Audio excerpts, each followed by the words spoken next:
کے نظریات پہ کھڑا ہوا ہے. تو اب پرنسپیا آف میتھمیٹکا جو ہے 18ویں صدی میں اس کا لیٹن میں چھپ گیا. تو جب اگر فرنٹ لائن کے لوگ آپ کے اس لینگویج میں پیدا ہو رہے تھے اور اس مقدس زبان میں پیدا ہو رہے تھے، جس طرح آج آپ عربی زبان مقدس ہے، لیٹن ان کی اسی طرح کی مقدس زبان ہے، تو پھر انہیں انگریزی ریپلیس کرنے کی کیا ضرورت تھی؟ انگریزی کا تو تعلق بالکل ایسے ہی تھا کہ وہ اس خطے کی زبان نہیں تھی، جیسے اردو ہماری کسی خطے کی زبان نہیں تھی. اردو زبان کا کوئی خطہ نہیں ہے، بس فرق یہ ہے کہ اردو اور انگریزی کے اندر دونوں زبانوں میں مماثلت پائی جاتی ہے کہ ان کی پیدائش اور ان کے معاملات. فرق یہ ہے کہ وہ حاکموں کی زبان بنی اور یہ محکوموں کی زبان بنی. وجہ یہ ہے کہ اگر کوئی یہ سندھی کہتا ہے یا کوئی اور کیسا ہے کہ صاحب نہ کھپے اور یا یہ کہ میری زبان نہیں ہے، تو کوئی دلی والوں کی زبان تھوڑی تھی کوئی یہ، وہ تو ہریانی تھی. مطلب ہے لکھنؤ والوں کی زبان تھوڑی تھی، وہ تو پوربی تھی. اس زبان کا وصف ایسا تھا کہ اس نے پشاور سے راس کماری تک سارے کلچر کو ساتھ ساتھ لے کے چلتی رہی اور سب اسے قبول کرتے گئے. یہی وجہ ہے کہ 1877 میں بلوچستان کی سرکاری زبان اردو رہی ہے، یہ ذہن میں رکھیے گا.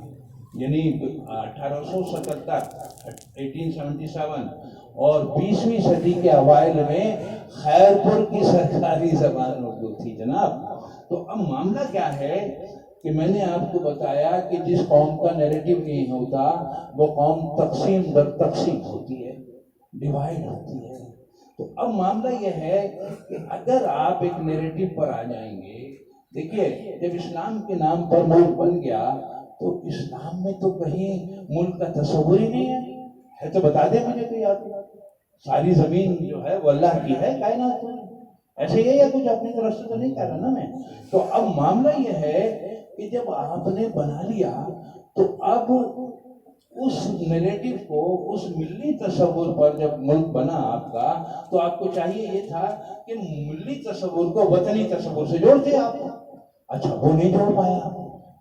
اچھا جب نہیں جوڑ پائے تو سارے مسائل کھڑے ہو گئے اور تقسیم در تقسیم مزید بڑھ گئی. اب یہ مادری زبانوں کا جو قصہ ہے، اگر میں اس پر بھی کوئی کمنٹس کر دوں آپ کو تو آپ کو حیرت ہوگی.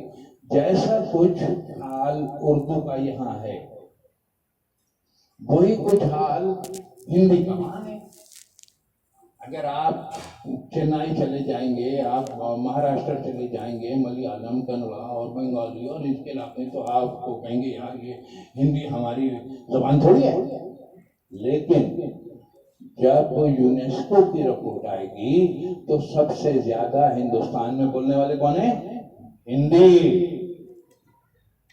اور ہمارے ہاں جو رپورٹ آتی ہے 8% بولنے والے ہیں. کیوں؟ جو آپ بھیجتے ہیں وہ پلٹ کر بھیج دیتے ہیں آپ کو، اپنی طرف سے کچھ نہیں کر رہے وہ.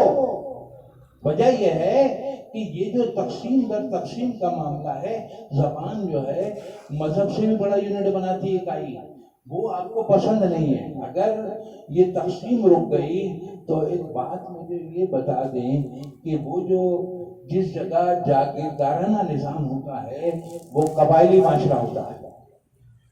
اگر ہندوستان جاگیردارانہ نظام ختم نہ کرتا تو قبائلی معاشرے سے انہیں بھی دو چار ہونا پڑتا. وہ جو آج مزے میں ہیں یا جو بھی ہے نریندر مودی اور یہ فلانا. اچھا، اور ہم یہ جو آج گفتگو کر رہے ہیں یہ کس موقع پہ کر رہے ہیں؟